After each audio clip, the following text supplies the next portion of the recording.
the seat of his pants because he was fatigued and old and all of this other stuff to McBride. We all know who Tyson is and who he was, and the last legitimate knockout was really to Lennox Lewis, and he was beyond his prime at that particular moment in time. Roy Jones Jr. is an entirely different scenario. Like you pointed out, Max, since he lost weight, went up to heavyweight to fight John Ruiz, came back, won a decision against Tarver, and then in their rematch got knocked out by Tarver. Never been the same since. Never the ugliest knockout was Glenn Johnson right after that. And then, you know what? He got knocked out twice by no names in Moscow. I mean, it didn't all seem there. And those dudes don't hit like Mike Tyson. Max Kellerman, I'm scared Roy Jones is going to die. That's how scared I am, that he's going to get hit with the wrong kind of punch. And Tyson, it ain't just one punch. It's usually a combination. I'm not trying to be hyperbolic here. I'm just scared that he's going to get hit wrong and he's going to go down. I saw him, how he looked after Glenn Johnson. I saw him after he looked at some of these knockouts.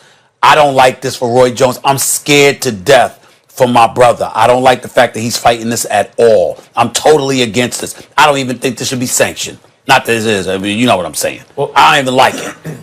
I think it's important that you said that. It's important that someone in the mainstream media brings up it's dangerous, especially for Roy, as you said, when he came back down from heavyweight to light heavy, he was never the same. But I just want to make something clear to everybody out there. Mike Tyson is one of the biggest sports stars in the history of the planet Earth. But Roy Jones is a better pound-for-pound fighter. Roy Jones, at his very best, made me wonder, is he better than Sugar Ray Robinson? Right? He's the best I've ever seen. He was way better than Mayweather when they were both in their primes. No one thought Mayweather was as good as Roy. And in fact, when Roy went up to heavyweight, Stephen A., after he beat Ruiz, he opened as a 2-1 favorite to beat Mike Tyson. But you're right, he's been knocked out brutally since then. And I love the man. I worked with him for years, side by side. We used to watch prelim fights leading up to the HBO telecast, and I learned so much just trying to absorb his boxing knowledge because he's brilliant. And I don't want to see him get hurt either. And here's the real rub, and this is one of the ways they sell this exhibition, headgear, 2-minute 8 rounds. The reason I think it's going to sell is precisely because of the danger you identify, Stephen A. You see, it's an exhibition, right, technically? But if it was Muhammad Ali giving an exhibition, you could imagine him clowning, putting on a show, not really trying to hurt the other guy, not trying to get hurt himself. And at the end, people go home happy or whatever, entertained in some way, and no one got hurt. That's not Mike Tyson. Mike Tyson doesn't know how to do that. Mike Tyson knows one thing.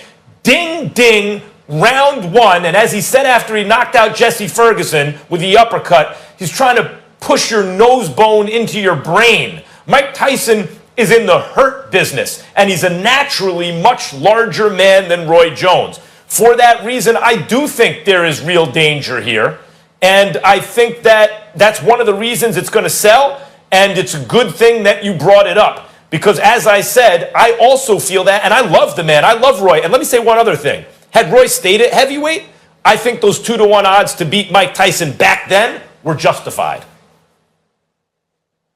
Well, I'm not going to go that far because I just have this innate belief that when you move up that considerably in weight, once you get hit by a legitimate heavyweight like that, all of that stuff goes out the window. Yes, Roy Jones better pound for pound, but that don't have anything to do when he takes one of those punches. And Mike Tyson, first of all, you don't want Mike Tyson to hit you in the body, let alone the head. And we understand what we have seen from Roy.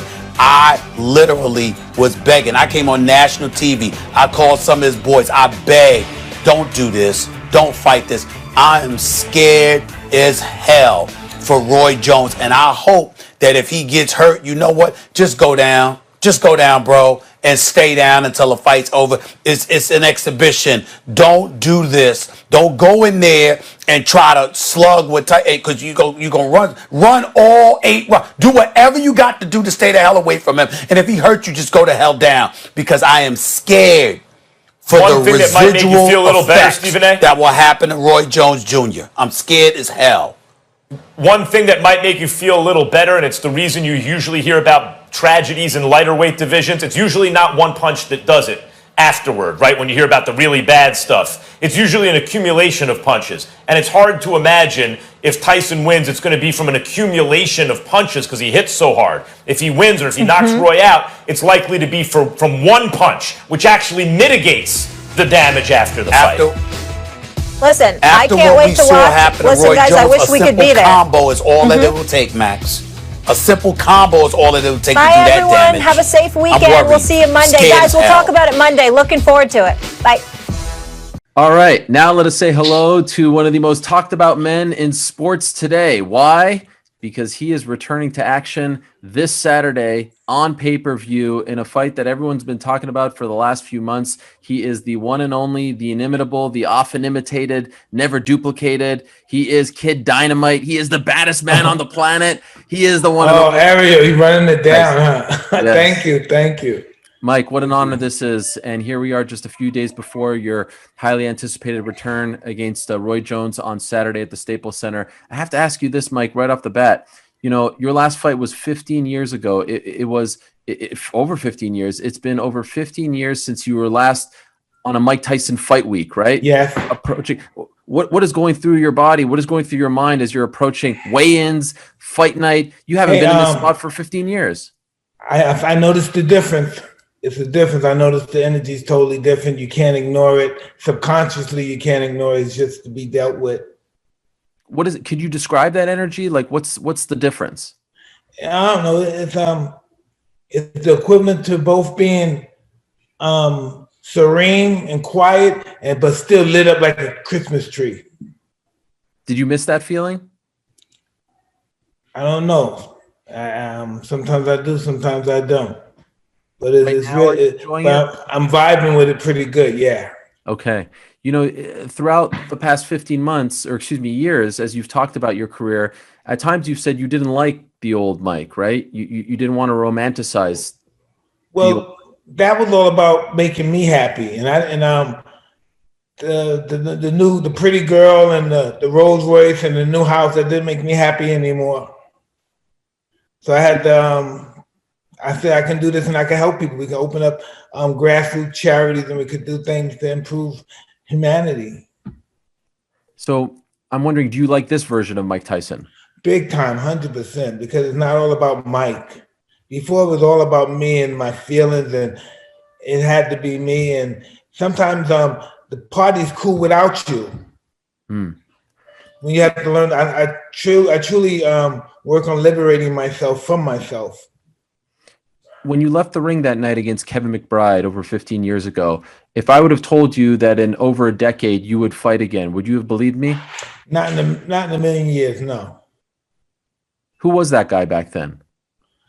I don't know. He was he needed to find himself. He was lost. And so how did you find yourself, Mike? I used as I tell everybody, life just beat me up. You know, I was beaten into submission by life. I didn't find God and become humble. I just lost the fight big time. In my opinion, you're one of the great success stories of the past decade or so, because it did seem, and correct me if you feel otherwise, it felt like you were going down a path of being, you know, that broken down fighter who had so much money and was left with no money. Now here you are, a businessman. You've got this this Legends Only League. You're coming back, all this stuff. Is there a person who is responsible for the turnaround? Is there someone, something that happened that helped you turn into this? I know this sounds so cliche. You know, just that me and my wife, we just decided that beside being in love with, we have a professional relationship. We have a relationship with enterprise, and we enjoy our lives, and we won't have, and I'm listening to her, and I'm strung out on drugs, or I'm listening to her, I'm saying sure, and everything she said came to prospect. We're dealing with great corporations, we have great enterprise, and doing this is just this is extra. This wasn't even on like you said, it wasn't on the radar. This is extra. Do you remember when you came up with the idea that you were going to do this year? I was looking at this show and it was about Jerry Rice, and it was about he was a 4 something. I guess he was a 5 something. So just because I guess he's a couple of seconds slower, he can't play football no more. And I thought that was ridiculous. Because I know now that we live in the era of Instagram, there's more people on Instagram who would like to see him play than the person that plays his position now in the San Francisco 49ers, I believe, or the last team he played wide receiver on. And it's all about numbers now. It's all about what the people want to see. You think these people want to stop seeing him just because he's 2 or 3 seconds slower? No. So now he doesn't have any kind of outlet for his entanglement also. Now he can't do anything because he's a few seconds slower. So I said, that's ridiculous. We're going to get involved with this league, Legends Only League, and everybody's going to have a chance to participate.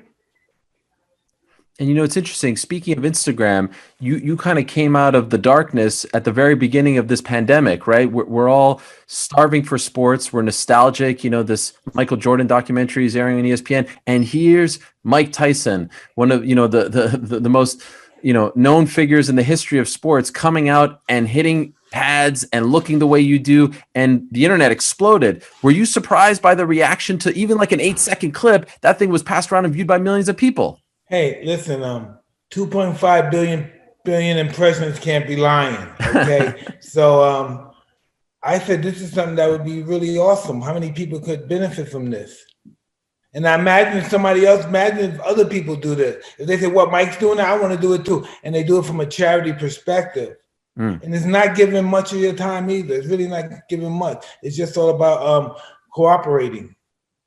So of course, we're going to fight and we're going to be throwing hard punches, but it's all about the bigger picture, so to speak. Sure. And we'll get to that in a second, but I'm just curious, when you initially put out that first clip, was it already set in your mind that you were going to come back, or did you want to see the way the people would react to it?